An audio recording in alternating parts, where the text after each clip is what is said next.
अस्सलाम वालेकुम। उम्मीद है कि आप सब खैरियत से होंगे। तो आज हमारा जो इकोनॉमिक्स का टॉपिक है वो कौन सा है, वो है यूटिलिटी। आज हम बताएंगे कि what is utility. Utility is an economic term that measure the total value और satisfaction that a consumer drives from purchasing and using a service और प्रोडक्ट। यूटिलिटी एक इकोनॉमिक टर्म है जो क्या करती है, जो कोई भी चीज़ है तो उसकी वैल्यू को और उससे हासिल होने वाली जो हमें सेटिस्फेक्शन है, जो हम सेटिस्फाई उस चीज़ से हो जाते हैं। कोई भी चीज़ हमने कंज्यूम की है या कोई भी चीज़ हमने परचेज़ की है, कोई भी सर्विसेज हमने ली हैं, तो उनसे हासिल होने वाला जो हमें फ़ायदा है वो क्या है, वो यूटिलिटी है। मिसाल के तौर पर अगर हम देखें कि एक शख्स को भूख लगी हुई है और उसके पास खाने के लिए जो है वो सेब है, 5 सेब, तो वो उस इंसान को ये जो 5 सेब हैं उसके पास, इसमें उसको अपने लिए काफ़ी ज़्यादा यूटिलिटी नज़र आएगी। क्यों? क्योंकि उसको भूख लगी हुई है, तो उसको ये 5 सेब जो हैं इसको बड़े वैल्यूएबल नज़र आ रहे हैं। लेकिन यूटिलिटी क्या है? यूटिलिटी एक लेवल ऐसा आता है कि पहले तो यूटिलिटी पॉजिटिव में होती है, लेकिन आहिस्ता आहिस्ता यूटिलिटी नेगेटिव में चली जाती है। ठीक है, जैसे अगर उसके पास 5 सेब हैं और उसे भूख लगी हुई है, तो वो पहला सेब खाएगा, उसको पॉजिटिव में यूटिलिटी मिलेगी, उसका दिल करेगा मैं और खाऊं। वो दूसरा खाएगा, उसको अच्छा फील होगा। वो तीसरा खाएगा, उसकी भूख ख़त्म हो जाएगी। जैसे ही वो चौथा सेब खाएगा, उसको ना तो वो उतना वैल्यूएबल लगेगा जितना उसे पहले लग रहा है, ना तो उतना वैल्यूएबल लगेगा और ना ही उतनी उसको सेटिस्फेक्शन मिलेगी।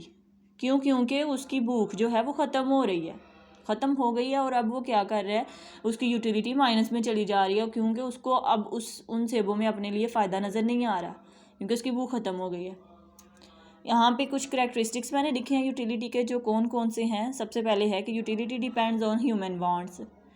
यूटिलिटी जो है वो किस पर डिपेंड करती है? वो ह्यूमन वांट्स पे डिपेंड करती है। फॉर एग्जांपल, अगर एक शख्स है और उसकी हॉबी है, उसको जो है वो स्टोन्स, कॉस्टली स्टोन्स जो हैं वो उसको कलेक्ट करने का बड़ा शौक़ है, तो वो हर जगह पे जहाँ भी वो जाता है वो उन्हीं को ढूंढता है, और वो क्या कहता है कि मुझे जो है उन स्टोन्स चाहिए। उसको उनमें यूटिलिटी नज़र आ रही है। क्यों? क्योंकि वो उसकी ख्वाहिश है, उसकी डिज़ायर है। लेकिन अगर वही स्टोन्स किसी और बंदे को मिल जाए जिसकी हॉबी नहीं है, जिसको शौक़ नहीं है, जिसको वो चीज़ पसंद ही नहीं है, तो उसके लिए तो उसकी कोई वैल्यू नहीं है। तो उसके लिए तो वो वैसे ही हैं जैसे कि फालतू से उसे लगेंगे कि क्या मैंने इनको ख़रीद के करना है, क्या नहीं। तो utility depends on human wants.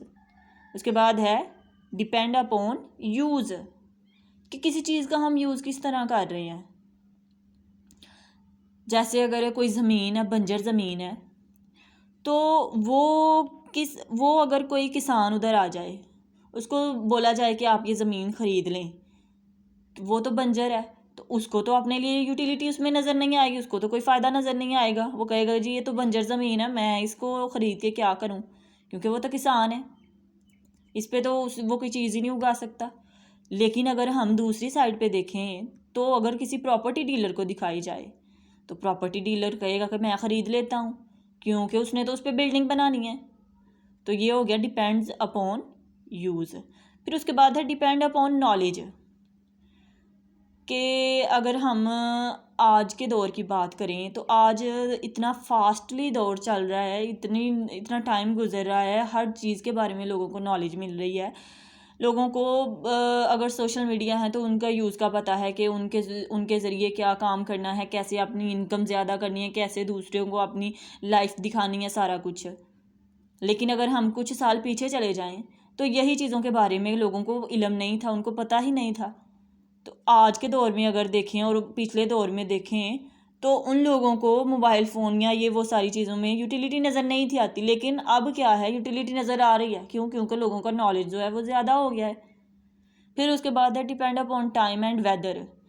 तो ये यूटिलिटी जो है वो डिपेंड करती है टाइम पर भी और वेदर पर भी। जैसे अगर गर्मी का मौसम है, तो गर्मी के मौसम में हमें ठंडी चीज़ें बहुत अच्छी लगेंगी, क्योंकि हमें उनकी ज़रूरत होती है। बंदा गर्मी से बाहर से गर्मी में अपने घर आए तो उसको क्या होता है कि मुझे ठंडी कोई चीज़ मिल जाए, मुझे ठंडा पानी मिल जाए, जूस मिल जाए, शरबत, कुछ भी। लेकिन इसके बरअक्स अगर हम देखें तो सर्दियों में अगर वो आए तो उसको गर्म चीज़ चाहिए क्योंकि उसको सर्दी लग रही है। तो ये किस पर डिपेंड करता है कि इसमें टाइम भी गुजर रहा है और इसमें वेदर भी आ रहा है। तो depend upon time and weather. तो ये हमारा आज का छोटा सा टॉपिक था। उम्मीद है कि आप सबको समझ आई होगी।